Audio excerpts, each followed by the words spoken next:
Hello viewers, আসসালামু আলাইকুম। Welcome to my channel Zarin's lifestyle. সবাই কেমন আছেন? নিশ্চয়ই অনেক অনেক ভালো আছেন। আমি জারিন সিলেট থেকে আবার সুন্দর আরেকটি ভিডিও নিয়ে আপনাদের মাঝে হাজির হয়ে গেলাম।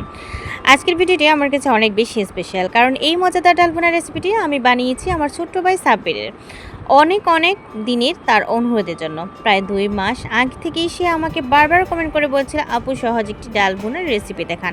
ব্যস্ততা এবং বিভিন্ন কারণে তখন দিতে পারিনি। আলহামদুলিল্লাহ আজ অবশেষে তার সেই অনুরোধ পূরণ করতে পেরেছি। প্রথমে দেখতে পেয়েছেন এখানে আমি সয়াবিন তেল দিয়েছি, দেওয়ার পরে আমি রসুন দিয়েছি, আর রসুন কুচি আমি এখানে 4-5টার মতো দিয়েছি আর দিয়ে লাল করে নিচ্ছি। এই রেসিপিটা অনেক অনেক মজার এবং অনেক অনেক ভালো লাগার একটি রেসিপি। যে কোনো ভাতের সাথে ভর্তার সাথে আপনি এই রেসিপিটা খেতে পারবেন। এই রেসিপিটির সঙ্গে জড়িয়ে আছে আমার ছোটোবেলার অনেক স্মৃতি। ছোটোবেলা থেকে আমি আমার আম্মার হাতের এই সুস্বাদু ডাল ভুনা খেয়ে বড় হয়েছি। আম্মার কাছ থেকে এই রান্নাটা শিখেছি। যদিও সবাই কম বেশি ডাল রান্না করতে পারে, তবে এই রেসিপির স্বাদ, ভালোবাসার স্মৃতিগুলো আমার কাছে একেবারেই আলাদা। তাই সেই ভালোবাসার স্বাদ আজ আপনাদের সবার সঙ্গে ভাগ করে নিতে চেয়েছি। ভিডিওটি ভালো লাগবে কিনা জানি না, কিন্তু আসলে সাব্বিরের অনুরোধ। সাব্বির একজন ব্যাচেলার, বিশেষ করে আমার ছোটো ভাই সাব্বিরের জন্য ভিডিওটা করেছি। সে একজন খুবই ভদ্র, মেধাবী এবং ভালো মনের মানুষ। একজন ব্যাচেলার হওয়ার সবসময় সহজ ও ঝামেলাহীন রান্না শিখতে চায়। তাই এমন একটি রেসিপি শেয়ার করেছি যা খুব সহজে যে কেউ রান্না করতে পারবেন। আশা করি সাব্বির এই ভিডিওটি দেখে অনেক খুশি হবে এবং নিজেও খুব সহজে ডাল ভুনা করতে পারবে এবং রান্নাটা শিখতে পারবে ইনশাআল্লাহ।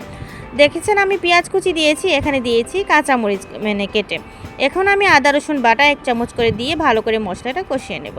আমার বাসায় এই ডাল ভুনা সবাই খুব বেশি পছন্দ করে, বিশেষ করে আমার বাচ্চারা গরম ভাত, ভর্তা কিংবা যে কোনো ভাজির সঙ্গে এই ডাল ভুনা খেতে সত্যি অসাধারণ লাগে। আপনাদের পরিবারও যদি একবার রান্না করে দেখেন, আশা করি সবার ভালো লাগবে। সাব্বিরের জন্য সবাই দোয়া করবেন, আল্লাহ যেন তাকে সুস্থ ও সকল বিপদ আপদ থেকে এবং নেক জীবনের তৌফিক দান করেন, আমিন। এখন দেখতে পেরেছেন আপনারা ভালো করে মশলাটা কষিয়ে নিয়েছি। আর এই মশলাটা যত কষাবেন ততই কিন্তু খেতে ভালো লাগবে ডালটা। হলুদ গুঁড়ো এখানে আমি দিয়ে দিচ্ছি। দেন হলুদ গুঁড়ো দেওয়ার পরে আমি এখানে একটুখানি পাঁচফোড়ন অ্যাড করেছি। বেশি দিতে যাবেন না, শেখ বিদায় কিন্তু এটা তিতা হয়ে যেতে পারে। আর যারা প্রতিদিন সুন্দর সুন্দর কমেন্ট করে আমাকে উৎসাহ দেন, ভালোবাসা দেন এবং পাশে থাকেন, আপনাদের প্রত্যেকের প্রতি আমার আন্তরিক কৃতজ্ঞতা। আপনাদের ভালোবাসা ও দোয়া আমাকে নতুন নতুন ভিডিও তৈরি করতে অনেক অনেক অনুপ্রাণিত করছে। দিয়ে দিয়েছি লবণ, এখন দিয়ে দেবো পরিমাণ মতো পানি। পানিটা দিয়ে ভালো করে মশলাটা কিন্তু কষিয়ে নেব। ভিডিওটি যদি ভালো লাগে তাহলে অবশ্যই লাইক, কমেন্ট, শেয়ার এবং সাবস্ক্রাইব করে পুরো ভিডিওটি স্কিপ না করে শেষ পর্যন্ত দেখবেন, কারণ প্রতিটি ধাপ সহজভাবে দেখানোর চেষ্টা করেছি যাতে নতুনরা সহজেই রান্না করতে পারেন। জানেন লাইফস্টাইলের পরিবারের একজন সদস্য হতে এখনই সাবস্ক্রাইব করেন এবং পাশে থাকার বেল আইকনটি অন করে রাখুন, যাতে আমার নতুন ভিডিও সবার আগে দেখতে পারেন।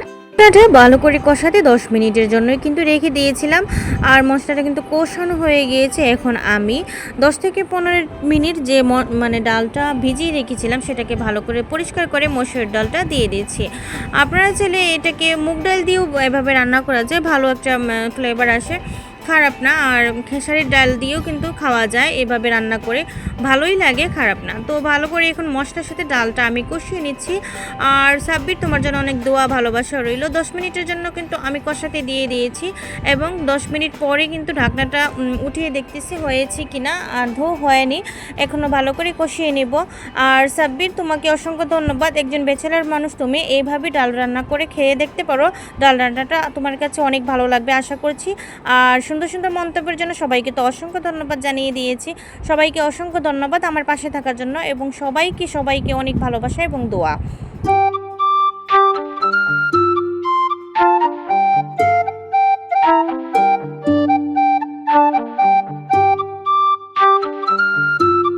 আমি গরম পানি অ্যাড করে 10 মিনিটের জন্য রান্না করে নিয়েছিলাম ঢাকনা দিয়ে। এখন ঢাকনাটা তুলে আবারও নাড়া দিয়ে দিতেছি, আবারও কিন্তু ঢাকনাটা উঠিয়ে নিচ্ছি 10 মিনিট পর।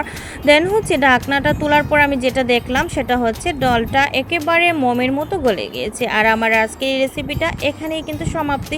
রেসিপিটা অনেক অনেক মজাদার এবং অনেক অনেক ভালো লাগার। আমার ভাই তো খেয়ে পুরো ফিদা হয়ে গিয়েছে। এবারে দিয়ে দিচ্ছি ধনেপাতা কুচি, আর অবশ্যই আমার রান্নাটা ইনকমপ্লিট হয়ে গিয়েছে। সবাই ভালো থাকবেন। আজকের মতো এই পর্যন্তই। নতুন ভিডিও নিয়ে অবশ্যই হাজির হব। সবাই ভালো থাকবেন, সুস্থ থাকবেন। থ্যাংকস ফর ওয়াচিং এন্ড আসসালামু আলাইকুম।